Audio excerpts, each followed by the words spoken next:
2022년 2월 20일 셋째 주 주일 예배에 나오신 모든 분들 주님의 이름으로 환영하고 축복합니다. 우리가 있는 그곳에서 주님을 생각하며 신령과 진정으로 예배하는 시간 되어지기를 간절히 바랍니다. 묵상 기도 드리겠습니다. 하나님 아버지, 은혜를 감사합니다. 오늘도 부족한 저희들을 예배의 자리로 초대해 주시고 불러주셔서 감사합니다. 환경은 참으로 칠흑같이 어둡고 힘들지만 우리 주님을 잠잠히 바라보며 주님을 찬양하고 주님 때문에 기뻐하는 복된 예배의 시간이 되도록 함께 하시고, 예배하는 모든 자들에게 오늘의 신령한 은혜의 단비를 이 시간도 허락하여 주시옵소서. 예수님 귀하신 이름으로 기도합니다. 아멘.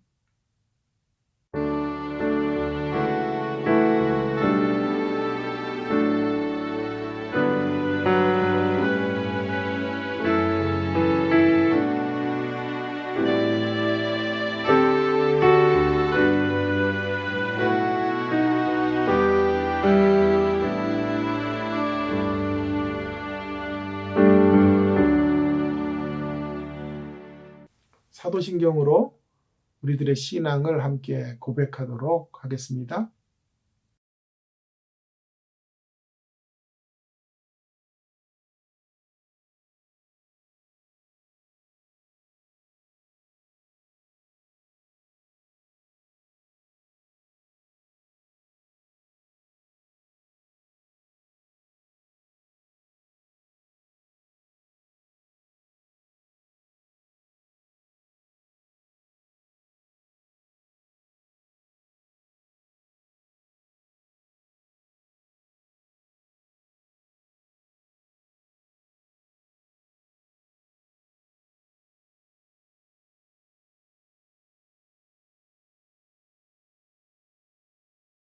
나는 예배자입니다. 라는 찬송 우리 함께 들으시겠습니다.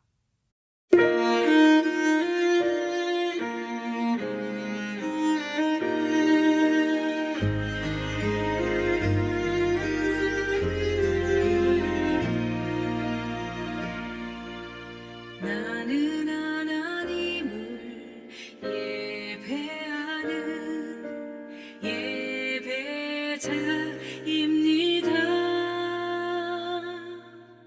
내가 서 있는 곳 어디서나 하나님을 예배합니다. 나는 하나님을 예배하는 예배자입니다.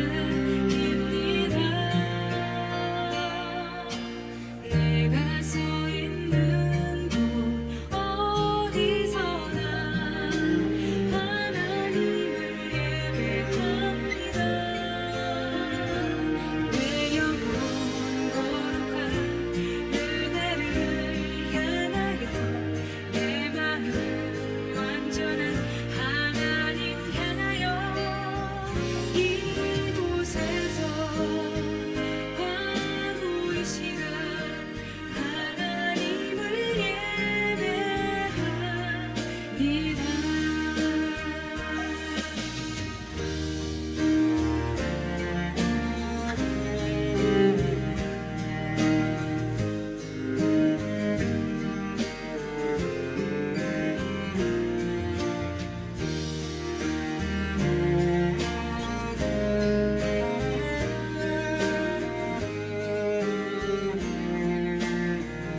대표 기도 시간입니다.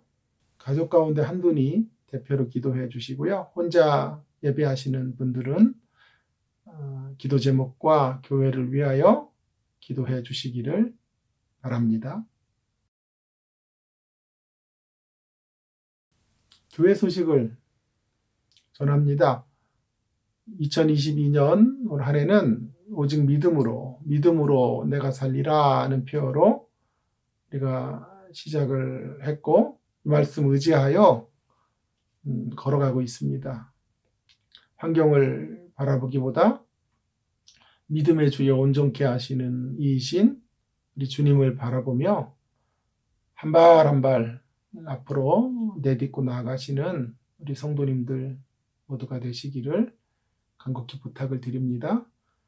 코로나 사태는 계속해서 더 악화일로로 치달아 가고 있습니다만은 3월에 저희들은 대면 예배를 시작하려고 합니다. 여러분 위해서 기도해 주시고요. 3월에 뵐 때까지 건강하시고 기쁜 모습으로 3월 첫 주 새벽 기도 또 주일 예배에 함께 뵐 수 있기를 소원합니다. 감사합니다. 이 시간 우리에게 주시는 하나님의 말씀 마태복음 6장 9절 말씀 한 구절 보도록 하겠습니다. 마태복음 6장 9절입니다.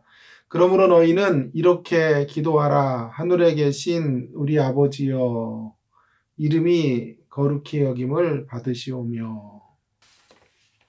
우리가 명절이 되면 늘 빠지지 않고 한때는 윷놀이를 했죠. 윷놀이와 관련된 유명한 말은 이런 말이 있습니다. 모 아니면 도 라는 말인데요. 윷놀이에서 도 이하의 패도 모 이상의 패도 없다는 식으로 그야말로 극과 극을 의미할 때 쓰는 말입니다. 사람들은 점점 흑과 백을 사는 일에 익숙해져 가고 있음을 봅니다. 이것을 흑백 논리라 이렇게 말하는데요. 흑과 백 사이에 다양한 색깔이 있는데 그리고 그 중간에 있는 색깔도 나름대로 자신들의 역할들을 감당하고 있음에도 불구하고 흑 아니면 백이라고 하는 그런 생각으로 극과 극을 치닫고 있는 경우들을 우리는 종종 보게 됩니다. 2020년 중앙일보에 실린 홍성남 신부님의 글입니다. 제목은 꼰대란. 젊은이들이 나이가 좀 든 분들을 꼰대라고 부르는데 왜 꼰대라고 이렇게 불려지게 되는가? 어떤 사람들을 꼰대로 부르는가? 몇 가지 특징들을 이야기하고 있는데요. 그 중에 하나는 지나친 일반화 현상으로 치닫는 사람들을 젊은이들은 꼰대라고 부른다 그래요. 어떤 일들이 벌어지면 그걸 일반화시켜서 이야기하는 것이죠. 그 사람 원래 그래.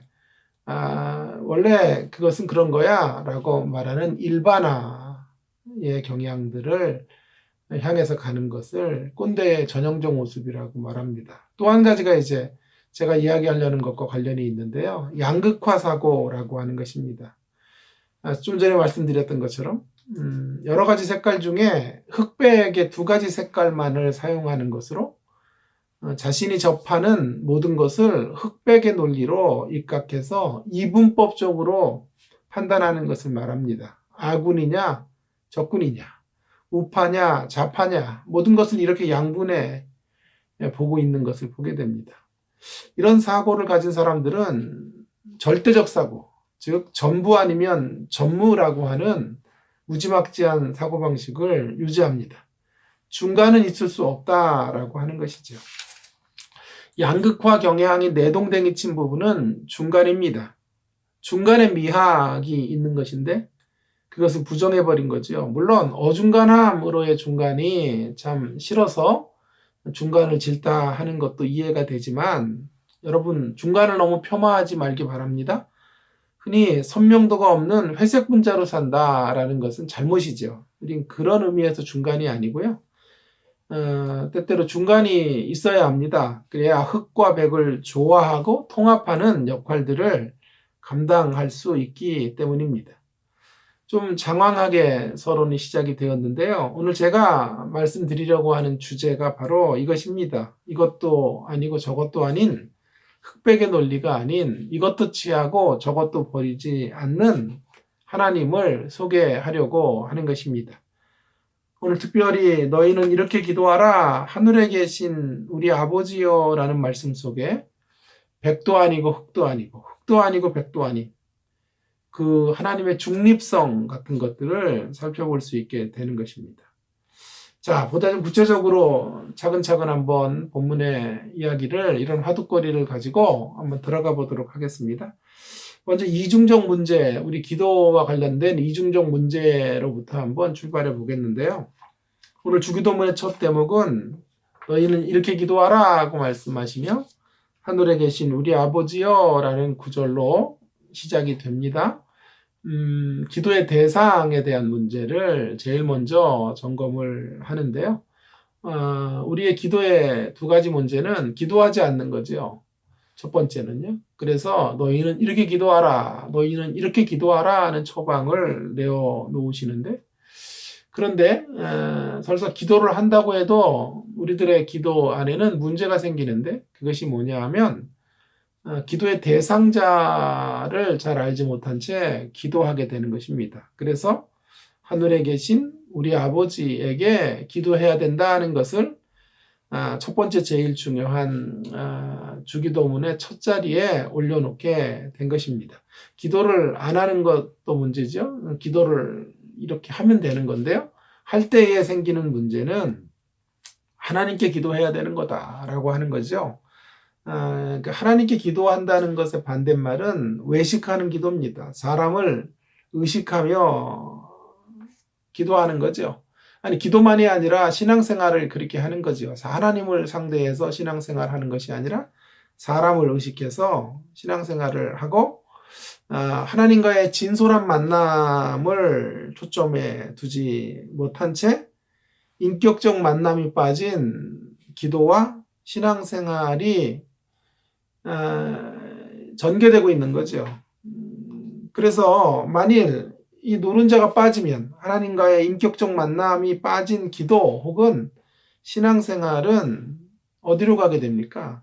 종교와 종교적인 욕구 충족을 향해서만 달려가게 되는 거죠. 그러니 기독교 신앙이 종교가 되면 하나님과의 깊은 교제의 강가로 나가는 문제는 다음번의 문제가 되고, 어떻게 하든지 하나님 손안에 있는 것들을 얻어내려고 하는 곳에 그분의 선물꾸러미가 선물꾸러미를 어떻게 얻을 수 있을지에 온갖 관심을 집중하게 되는 것입니다.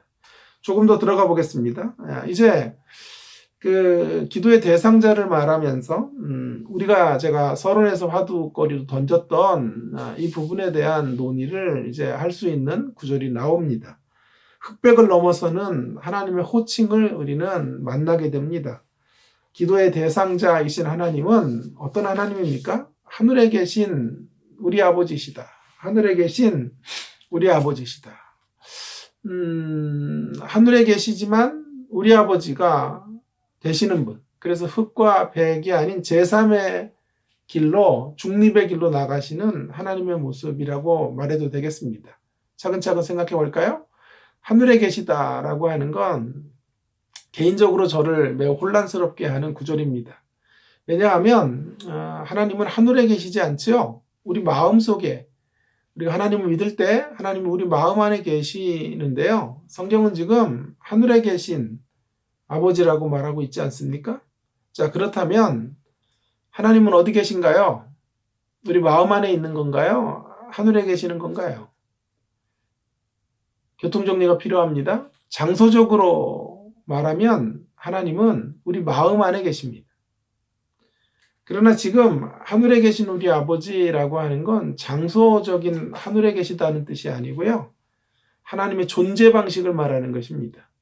하나님은 하늘에 계시다. 하나님은 위엄과 권세로 온 땅과 만물 위에 뛰어나신 분, 비교 대상이 없는 존재이시다. 초월적 방식으로 피조물과는 질적인 차이가 계신 분이라고 지금 성경이 말하고 있는 것입니다.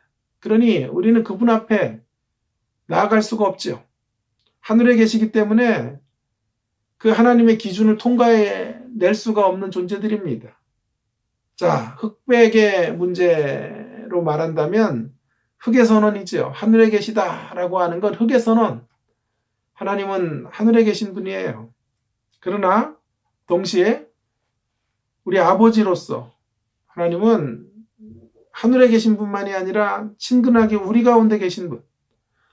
그 말은 우리를 용납하시고 우리를 따뜻하게 환대해 주시는 분이다 라고 하는 것이 그 다음 구절, 하늘에 계신 우리 아버지라는 뜻입니다.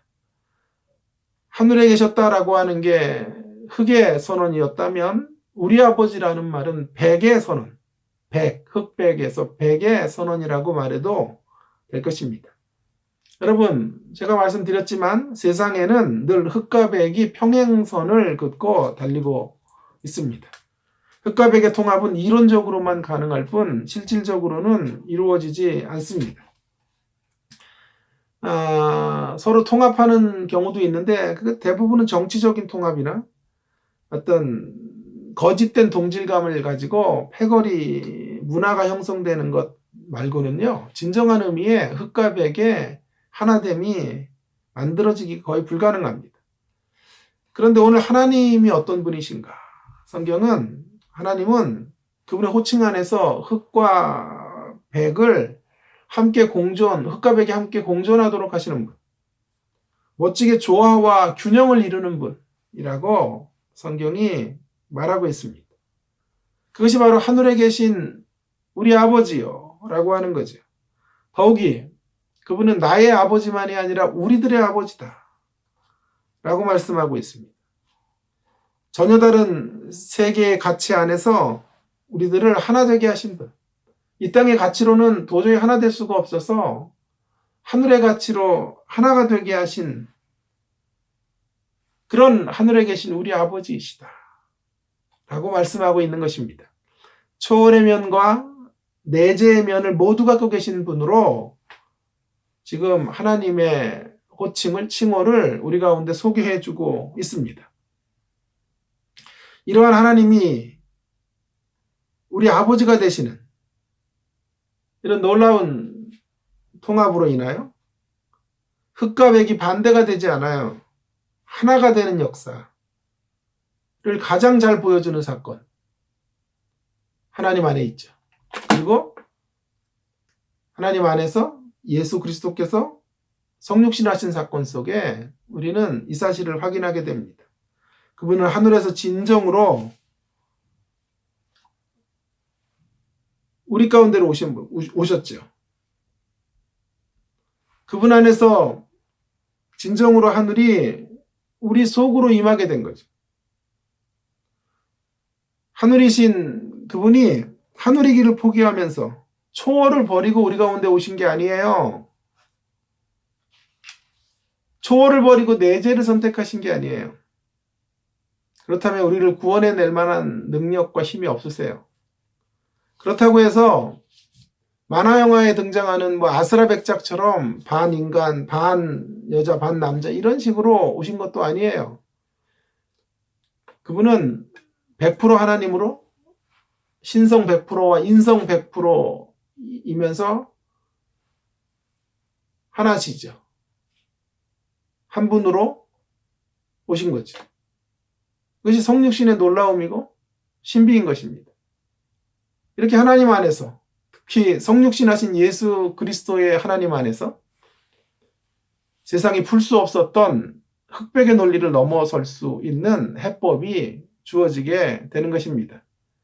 소위 말해서 흑과 백이 아닌 제3의 길이 열리게 된 것입니다.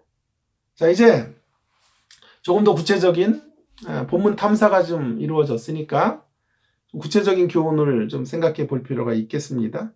자, 두 가지 생각을 해보려고 하는데요. 하늘에 계신 아버지를 칭호가 있을 때와 없을 때 어떤 일이 벌어지는지를 생각하면서 교훈을 얻기 원합니다. 하늘에 계신 우리 아버지일 때, 그때 존재할 수 없는 것. 하나님이 하늘에 계시지만 우리 아버지가 동시에 되시는 분이라고 할 때, 이것을 받아들일 때 존재할 수 없는 것. 뭘까요? 이것은 바로 구속적 폭력의 방식의 구원은 존재할 수 없다. 라고 말할 수 있습니다. 하늘에 계시지만 우리 아버지가 되신 하나님이시기에 그것이 맞다면, 그것이 우리가 받아들인 진실이라면 구속적 폭력은 없어요.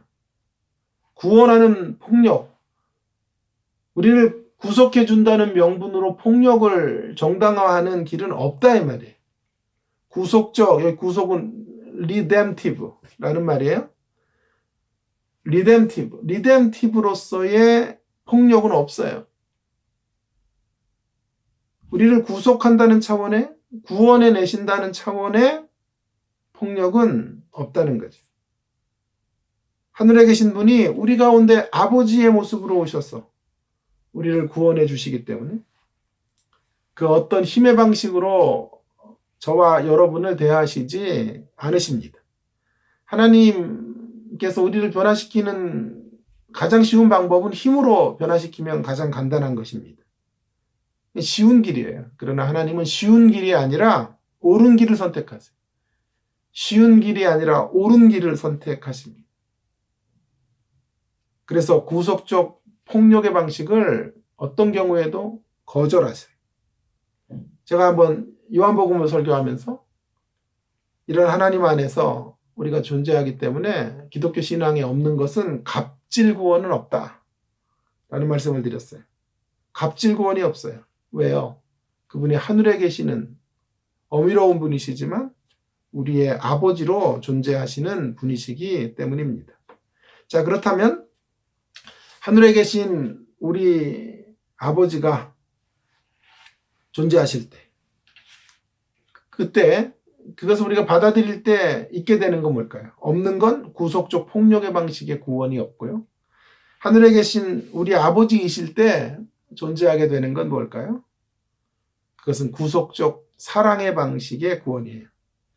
그분이 하늘에 계신 우리 아버지이시기 때문에 우리 가운데 존재할 수 있는 것은 상대를 구속하고 우리를 구원해 내시는 방법에 있어서 오직 사랑의 방식으로, 사랑의 형태로, 사랑의 수고로 구원의 길이 열리게 된다라고 하는 것입니다.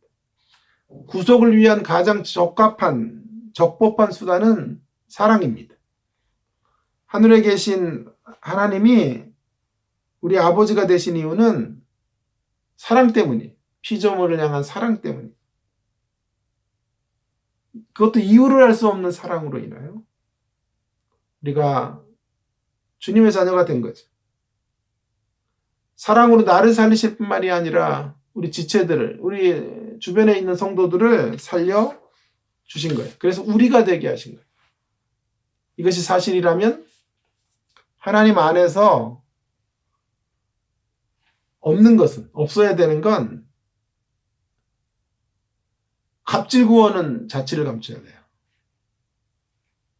대신에 갑진 구원이 펼쳐져야 돼요. 갑진 구원. 그래서 성육신은 우리 가운데 뭘 보여주냐 하면 우리 주님이 오직 섬기는 자로만 우리를 다스리시는 분이라는 사실을 분명히 알게 해줘요. 오직 섬기는 자로만 우리를 다스리시는 분. 그분이 우리 주님이세요. 그분은 낮은 자들 가운데서 낮은 자들과 함께 하시는 이로서만 우리를 통치하시는 분이에요. 낮은 자리에 오셔서 낮은 자를 섬기는 자로만 통치하시고 그런 자로만 우리를 다스리시는 분이에요.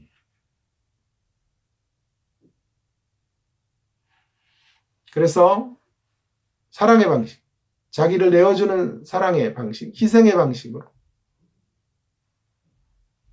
우리를 구원해 주셨고 섬겨주셨죠. 섬겨주셨죠. 그것이 오늘 하늘에 계신 우리 아버지라는 말이 우리에게 주는 교훈이 되겠습니다. 자, 이제 이 말씀에 대한 적용을 좀 해보도록 하겠습니다. 하늘에 계신 우리 아버지여 라는 메시지가 주는 우리가 깊이 성찰해야 될 어떤 이 말씀의 함의 혹은 우리의 삶의 구체적인 적용점들 한 세 가지로 생각해야 되겠는데요. 먼저 내부 살피기, 내면 살피기, 그 다음에 내부 살피기, 외부 살피기라는 세 가지 영역으로 나누어서 한번 적용해 보겠습니다. 먼저 내면 살피기입니다. 여러분 하늘에 계신 우리 아버지이시기 때문에 우리는 그분의 이름을 부를 때마다 우리 안에 있는 거짓된 이미지들을 솎아내야 돼요. 우리 안에 왜곡된 아버지에 대한 이미지, 그 이미지에서 진정한 아버지의 이미지로 바뀌어가야 돼요. 아버지라고 하는 존재는 꼭 아버지만이 아니죠. 어머니들일 수도 있고요. 권위자일 수도 있고 우리 앞세대의 어떤 존재들일 수 있을 것입니다. 그래서 총칭하는 말로 아버지라고 한다면 많은 이들이 이 땅에 사는 동안에 아버지로 인한 상처를 토로하고 살아갑니다. 그로 인해 형성된 아버지의 이미지로 힘들어하는 것을 봅니다. 그런 상처와 왜곡이 있는 것보다 더 안타까운 것은 그 과거를 박차고 일어서 나가야 될 대안이 없다는 거예요. 땅의 아버지로 인한 아픔과 상처가 언제든지 우리 삶의 터줏대감으로 자리 잡고 있어요. 그것으로 내가 힘들었고 또 이상하게 그것을 또 대물림하면서 자녀들을 힘들게 하는 아버지의 모습으로 서 있게 되는 경우들이 허다합니다.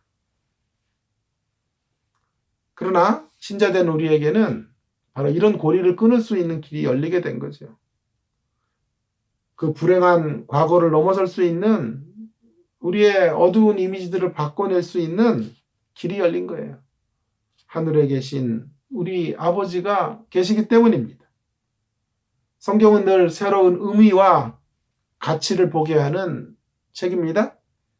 하늘에 계신 우리 아버지라는 말씀도 마찬가지 역할을 한다고 생각합니다. 그분을 우리 아버지라고 부를 수 있는 사람은 복된 인생입니다. 왜냐하면 땅의 아버지, 땅의 권위자들로 받게 된 그 어떤 고통일지라도, 그 어떤 트라우마라고 할지라도, 그 어떤 상처라고 할지라도 우리가 그분의 이름을 부르는 순간 하늘에 계신 우리 아버지라고 아버지의 이름을 부를 때 우리는 그 아픔으로부터 고통으로부터 온전한 치유의 자리로 나아갈 수 있게 되는 것입니다. 그래서 우리 안에 회복이 시작되는 거죠. 그분을 진정으로 아버지라고 부를 수 있다면 이제 우리는 더 이상 가짜 어떤 만족의 대형물을 가지고 대체물들을 가지고 휘청거리며 살지 않아도 돼요. 어두웠던 삶을 청산할 수 있어요. 하나님 한 분을 만족하며 살면 되는 싸움이에요. 하늘에 계신 우리 아버지라고 그분을 부를 때마다 우리는 1도씩 우리의 어두웠던 시간으로부터 벗어나게 되는 거죠. 그리고 그분 안의 위로와 회복의 자리로 나아가게 되시기를 바랍니다. 하나님을 아버지로 부를 수 있다면 우리가 서 있는 곳 어디서든지 우리는 치유와 회복의 속사람을 만들어 새 출발을 할 수 있는 사람들인 것을 분명히 기억하시고 하늘에 계신 우리 아버지의 이름을 부르며 우리 내면을 성찰하시고 내면을 다시 고쳐내시는 우리 모두가 되기를 간절히 축원합니다. 이제 내부 살피기인데요. 내면은 우리 안을 들여다보는 거라면 내부는 우리 옆을 보는 거죠. 하늘에 계신 우리 아버지 칭호가 말하고 있듯 우리라는 칭호 속에 이 메시지 속에 교회를 향한 함축된 의미들이 담겨져 있다고 생각합니다. 하나님은 나의 아버지가 아니라 우리 아버지예요. 신앙 공동체의 아버지예요. 그래서 우리가 어떤 공동체를 이루며 살아야 할지를 알려주시는데요. 우리가 세상 속의 교회가 되어야 하는데 교회 속에 세상이 되어버린 지 오래입니다. 그래서 교회 속에 세상이 가득하고 세상 속에 좀 다름의 빛과 소금으로 교회가 서 있지 못하는 이런 안타까움을 봅니다. 그래서 하늘에 계신 우리 아버지라는 교훈으로 인해서 회복해야 될 세상 속의 교회의 모습은 어떤 것일까요? 여러 가지가 있겠습니다만은 오늘 주제와 관련해서 이야기해 본다면 그 중에 하나는 신앙이라는 이름으로 폭력을 행사하지 않아야 된다라고 말씀드리고 싶어요. 교회가 무슨 폭력을 행사하느냐라고 반문하실 수 있을 것입니다. 제가 말하고 있는 것은 어떤 무력적인 힘을 사용하는 그런 폭력 같은 것을 말하는 것이 아닙니다. 이런 거죠. 때때로 우리가 상대보다 조금 나은 의가 있을 때 상대보다 조금 나은 의를 무기로 쓸 때가 얼마나 많은지 몰라요. 신앙 공동체 안에서 무엇보다도 조심해야 될 일은 바로 이런 일들이에요. 사사기의 결론 부분에서 타락한 레위인의 모습이 나옵니다. 그는 첩을 두고 살았는데 첩이 이제 친정에 가 있죠. 왜 부부싸움을 하고 쫓겨났는지 가 있는데요. 하도 돌아오질 않으니까 이 레위인이 찾아가서 데려오다가 비루들에게 베냐민 지파의 어떤 불량배들에게 겁탈을 당하고 죽어요. 그래서 아침에 길을 떠나려고 하는 레위인의 문 앞에 죽어 있는 거죠. 레위인이 화가 났죠. 그래서 그 시신을 12토막으로 잘라서 응징을 요구합니다. 지파들에게 보내고 지파들을 싸움으로 이끌어내죠. 피비린내 나는 동족 상잔의 비극을 낳게 만듭니다. 그래서 베냐민 지파를 초토화시키는 일들을 앞장서게 되는데요. 그 레위인의 행동의 근거가 뭐냐 하면 베냐민 비루들보다 자신이 의롭다고 인식한 거예요. 이 사람도 정말 타락한 제사장인데 레위인인데 종교 지도자인데요. 자신의 몰골은 들여다보지도 않고 자신보다 더 폭력적인 사람들의 죄악을 들추어내면서 나는 너보다 낫다라는 걸 그 자신의 의를 무기로 삼아 이렇게 베냐민 지파를 완전히 진멸하는 자리까지 이끌고 가는 것을 보게 됩니다. 의기투합해서 나머지 지파들이 베냐민 지파를 이렇게 초토화시키는 것을 본다면 그 당시 이스라엘 백성들의 모습은 이 타락한 레위인의 집합이라고 해도 과언이 아닐 것입니다. 이스라엘 공동체는 어느 순간에서부터 자신들이 남보다 조금 더 나은 의를 가진 그것을 낯선 검으로 만들어서 상대를 베는 칼날로 사용한 사람들이에요. 사랑하는 여러분, 우리는 하늘에 계신 하나님을 아버지로 모시고 그분의 이름을 부르고 사는 형제 자매입니다. 그분 안에서 피로 맺어진 혈연 공동체입니다. 신앙 공동체 안에서 반드시 걷어내야 될 것은 이러한 자기의입니다. 더 이상 자기의를 무기 삼는 신앙의 사람들 되지 않기 바랍니다. 오직 하나님의 의, 하나님의 말씀의 검을 무기로 삼는 교회가 될 수 있기를 간절히 바랍니다. 그 말씀의 검으로 사단의 견고한 진을 파하는 교회로, 신앙 공동체로 어두운 시대 가운데 쓰여지기를 간절히 소망합니다. 자, 내면과 내부 살피기. 이제 마지막으로는 외부 살피기. 우리 내면과 내부를 지나서 이제 외부 세상을 향하여 나아가야 합니다. 세상 속에서 하나님의 나라의 가치를 실천해야 됩니다. 말과 혀로가 아니라 행함으로 세상 속에 보여야 할 때입니다.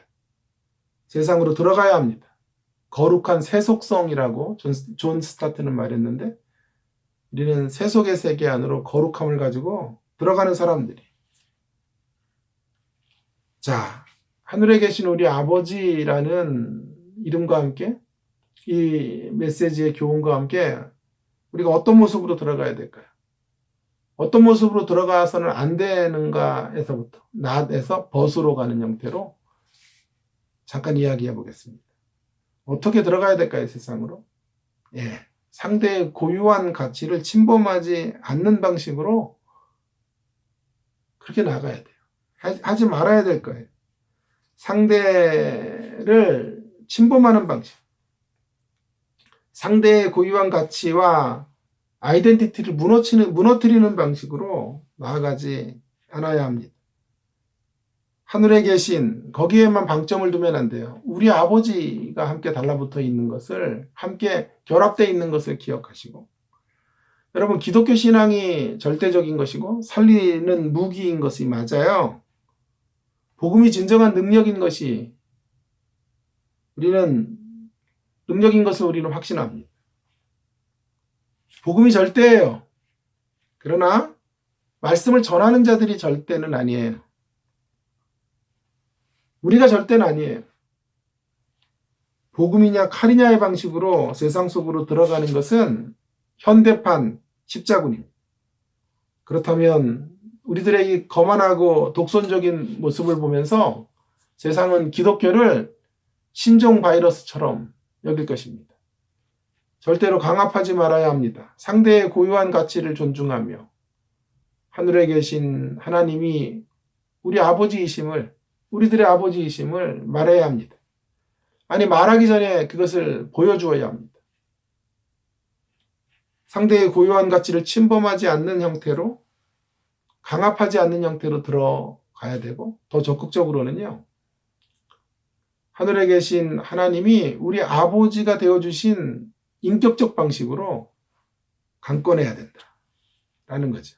인격적 방식으로 나아가는 거예요. 비인격적 방식이 아닌 인격적 방식으로 나아가서 하늘에 계신 하나님이 우리 가운데 오셔서 우리를 환대해 주셨던 거죠. 우리도 그런 동일한 인격적 방식을 본받아 다른 이들 앞으로 걸어가야 되는 것입니다. 강압은 하지 말고 강권하는 일은 계속해야 하는 것입니다.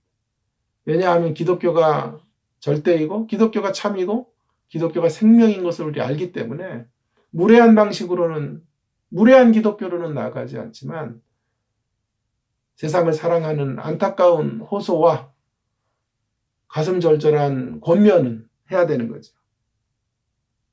그것을 실천해가는, 상대의 인격적 존중을 통하여 상대를 만나시되 주님의 심장으로 그들의 돌아옴과 그들이 주님 앞으로 반환점을 돌도록 우리가 강권하는 일을 계속해야 되는 것입니다. 한번 제가 여러분과 함께 나누었던 예화인데요. 토니 캠플러라는 교수님, 사회학을 가르치고 설교 목사이기도 하고, 제가 한번 그분의 설교도 육성으로 들은 적이 있었습니다만은, 이분이 한번 하와이 여행을 하는데요. 하와이에 도착을 할 때가 한밤중이었습니다. 시차로 인해 잠도 오지 않고 해서 배도 고프고 해서 2시경에 해변가를 배회하다가 그 시간에 문이 열려 있는 엉성한 식당에 들어갑니다.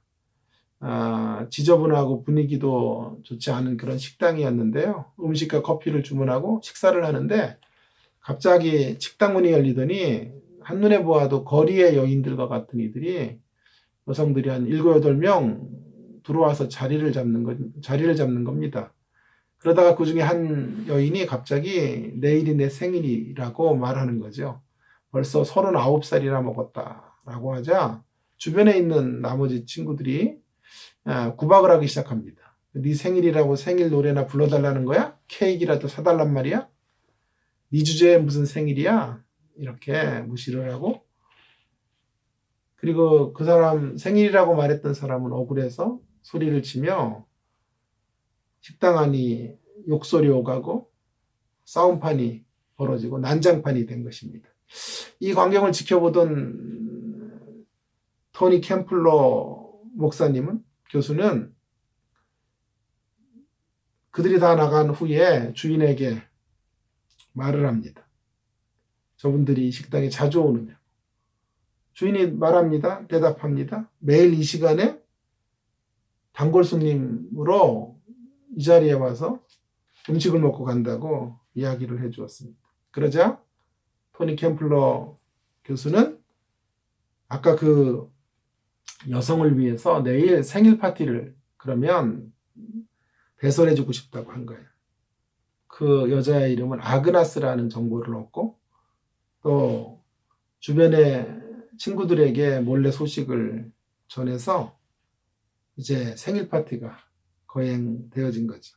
그래서 그 다음날 새벽 3시에 엉성한 식당 안에 아그네스를 위한 생일 파티가 열린 것입니다. 식당 주인의 부인은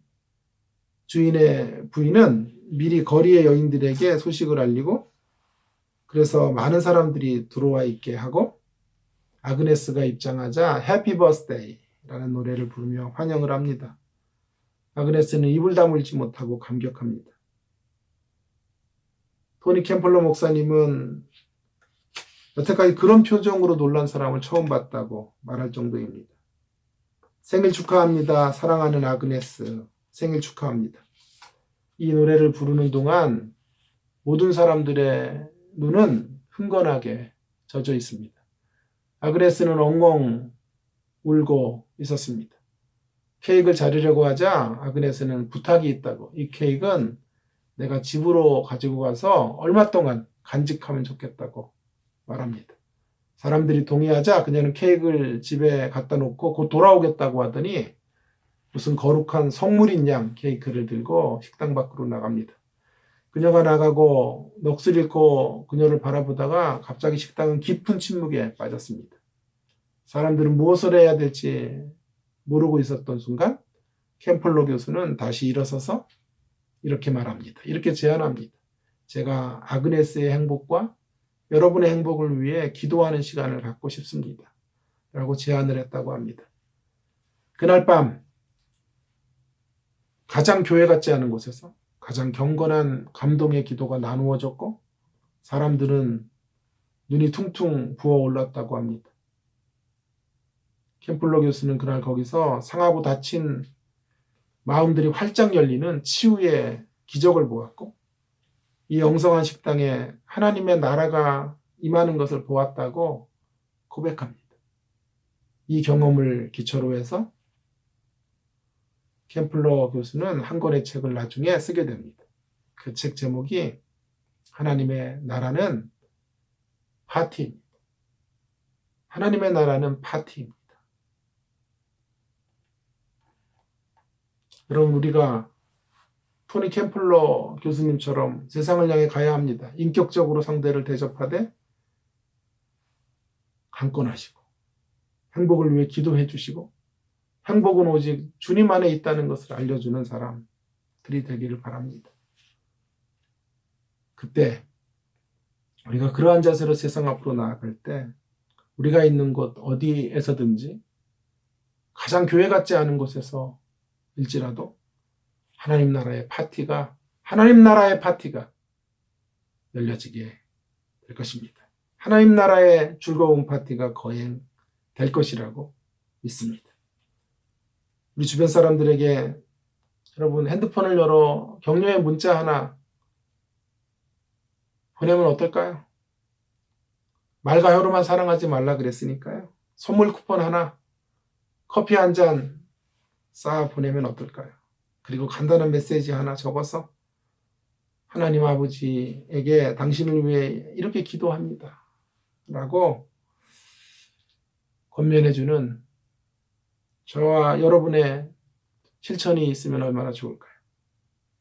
거기에 하나님이 개입하신다면 하나님 나라의 파티가 열리게 될 것이라고, 그들의 심령 가운데 그런 인격적 모습의 사랑이 전달될 때 그곳에 하나님의 나라의 파티가 펼쳐지게 될 것이라고 확신합니다.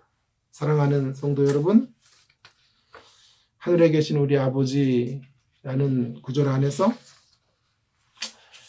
하늘에 계신 분과 우리 아버지가 함께 어우러지는 흙과 벽을 넘어서는 하나님의 모습을 우리는 볼 수 있었습니다.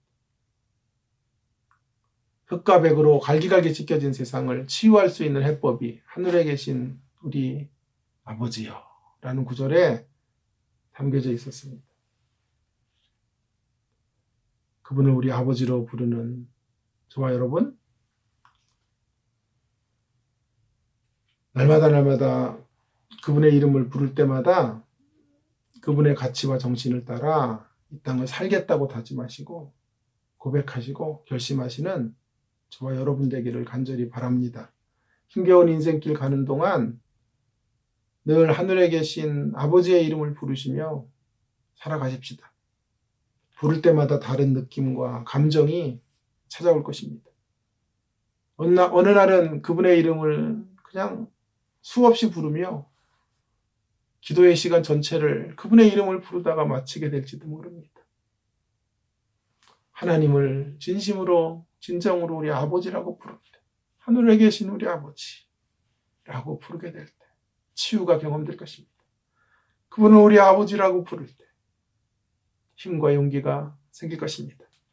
그분을 우리 아버지라고 진심으로 그분의 이름을 부를 때 이 힘들고 어려운 삶의 자리에서 회복을 경험하게 될 것입니다. 나만 그렇게 되어서는 안 되겠죠. 주변 사람들에게 그 하나님의 이름을 부를 수 있는 자리로 그들을 초대하고 우리가 경험하고 있는 이 치유와 감동과 용기와 회복을 다른 이들의 것이 되도록 그 일에 쓰여지는 도우미들, 홍보대사로 사용되어지는 주님의 십자가교회 모든 성도님들 되시기를 주의 이름으로 축원합니다. 인격적 방식으로 강압하지 말고 강건하시고 토니 캠플러 목사님의 모습처럼 그런 모습으로 이 땅의 아그네스들을 향해 나아가시는 우리 모두가 되기를 주의 이름으로 축원합니다. 기도하겠습니다. 하나님 아버지 감사합니다. 우리의 아버지가 되어주셔서 감사합니다. 힘들고 어려울 때마다 하늘에 계신 우리 아버지 주님의 이름을 부르며 다시 일어설 수 있는 주의 백성들이 다 되게 하여 주시옵소서. 하늘에 계신 우리 아버지, 그 아버지가 계셔야만, 그 아버지 안에서만 하나님 이 흙과 벽으로 갈기갈기 찢긴 이 세상이 치유될 수 있는 줄 믿습니다. 주님의 정신 본받아 세상을 회복하고 통합하고 하나 되는 일에 쓰여지는 기독교인들로 주님 우리 모두가 설 수 있도록 은혜를 허락하여 주시옵소서. 예수님 귀하신 이름으로 기도합니다. 아멘. 찬송가 364장 기도하는 그 시간 364장 함께 들으시겠습니다.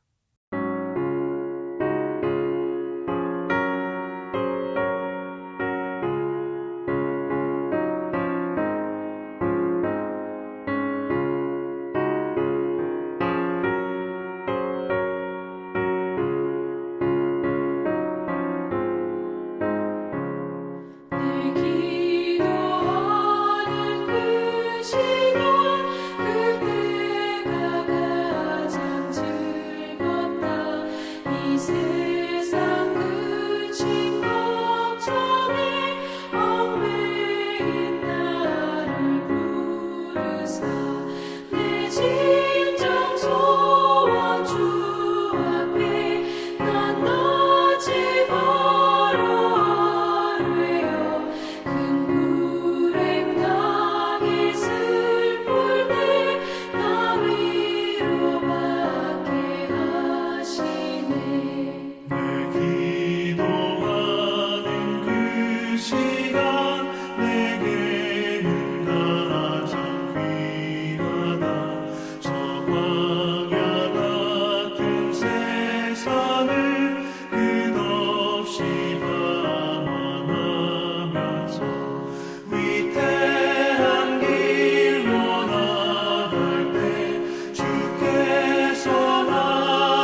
늘 기도하는 그 시간 그때가 가장 즐겁다. 주 세상에서 일찍이 저 요란한 곳 피하여 빈들에서나 산에서 온 밤을 세워 지내사 주 예수 지리기도록 큰 본을 보여주셨네.